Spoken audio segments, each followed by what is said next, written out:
दीपा के कदम लड़खड़ाते ही राज ने उसे थाम लिया, सहारा देकर बिस्तर पर लिटाया। फिर दवाई देकर उसका हाथ थामकर बोला, अकेले मैनेज कर लोगी या मैं रुकूं? दीपा खामोश रही। सच तो ये था कि उसे भी इस तूफानी रात और इतने बुखार में अकेले डर लग रहा था। बुखार इतनी बड़ी बात नहीं थी। बूस्टर लगवा कर आई थी। आज भी कोरोना के टीके की दोनों डोज की तरह उसके पैरों की ताकत जाने कहाँ चली गई थी। तब तो खैर वर्क फ्रॉम होम लेकर घर पर थी, पर अब ऐसा नहीं कर सकती। दिल राज को जाने नहीं देना चाहता था, पर दिमाग चेता रहा था कि इतने बेईमान मौसम में अगर उसे रुकने की इजाजत दी तो क्या? दिल ने डांट लगाई और दिमाग चुप हो गया। और तुम कैसे मैनेज करोगे अगर रुके तो? वैसे ही जैसे तुमने मैनेज किया था जब मेरे पैर में फ्रैक्चर हुआ था। पर मैं तो तुम्हारी सोसाइटी के गेस्ट हाउस में। गेस्ट हाउस नहीं, कबाड़ हाउस के सोफे पर सोती थी तुम, कहते हुए राज ने उसके वार्डरोब से चादर निकाल भी लिया। फिर उसने फटाफट सिंगल सोफे आपस में मुंह करके जोड़े और फिक्र नॉट का इशारा करते हुए पैर मोड़कर लेट गया। याद है न मुझे जगाने का तरीका? रात में वॉशरूम जाना हो तो कुशन खींचकर मारना, मैं खुद उठ जाऊंगा। दीपा के होठों पर मुस्कान खेल गई। बाहर बारिश तपती जमीन की प्यास बुझाने को बरसे जा रही थी। बारिश की रुनझुन धुन ने नसों में नशा सा भर दिया था। खुली खिड़की से ठंडी हवा के झोंकों ने इस कंक्रीटों के जंगल में रहने वालों के नीरस और दौड़ते भागते जीवन को कुछ पल को खुशगवार बना दिया था। राज के साथ ने, उसके कमरे में होने के एहसास ने माहौल को रोमांटिक बना दिया था। उसने करवट ली और सोने का अभिनय करते राज को देखा।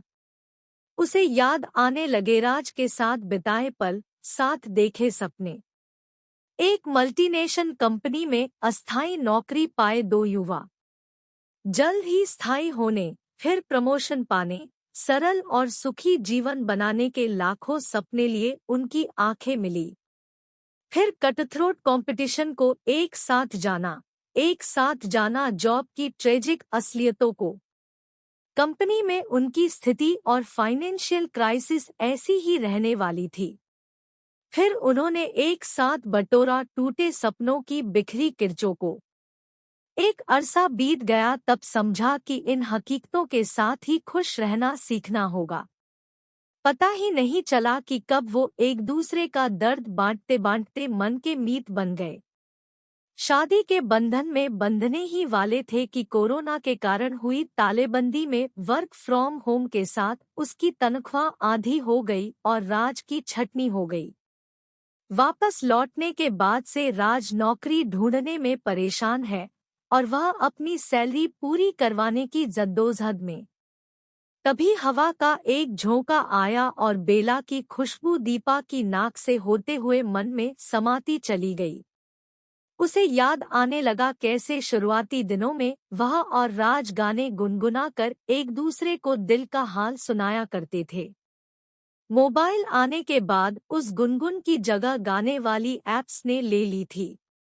उन्हीं दिनों एक पुराना गाना सुना था जो वे अक्सर साथ सुनने लगे थे। वो गीत तनमन में सिहरन जगा देता था।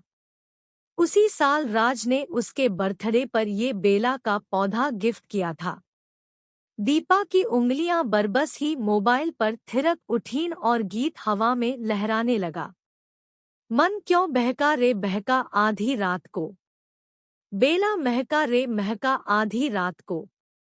उधर राज की आंखों में भी नींद की जगह अतीत फिल्म की तरह चल रहा था। कोरोना के बाद दुनिया पटरी पर लौटी तो दीपा शादी कर लेना चाहती थी, पर राज बेरोजगार रहते इस बंधन में बंधने को तैयार न था। एक दिन बहुत भावुक पल में बाहों में भर लिया था उसने दीपा को, पर दीपा ने बंधन छुड़ाकर शादी तक इंतजार करने को कहा था। उसके बाद उन्होंने अकेले में न मिलना तय किया था, पर ये गाना उसकी उंगलियां प्लेलिस्ट पर जाने से रुक न सकी।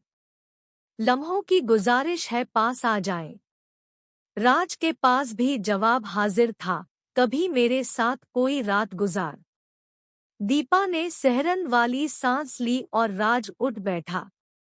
कुछ देर खामोशी से हल्की रोशनी में दीपा के चेहरे को पढ़ने की कोशिश करता रहा, फिर उसके पास आ गया। क्या चाहती हो? उसने दीपा का चेहरा अपने हाथों में ले लिया। तुम क्या चाहते थे उस दिन? दीपा ने सवाल के बदले सवाल किया। मैं तो जिंदगी तुम्हारे साथ बिताना चाहता हूँ, उसी की शुरुआत करना चाहता था। तो बस मैं भी वही चाहती हूँ, कहते हुए दीपा ने राज के सीने पर अपना सर रख दिया। बारिश फिर तेज हो गई। हवा के झोंके सारे बंधन तोड़ चुके थे। पूरे कमरे में फैली बेला की खुशबू एक दूसरे की बाहों में गुंथे राज और दीपा को मदहोश करती गई, करती गई, करती गई, करती गई, करती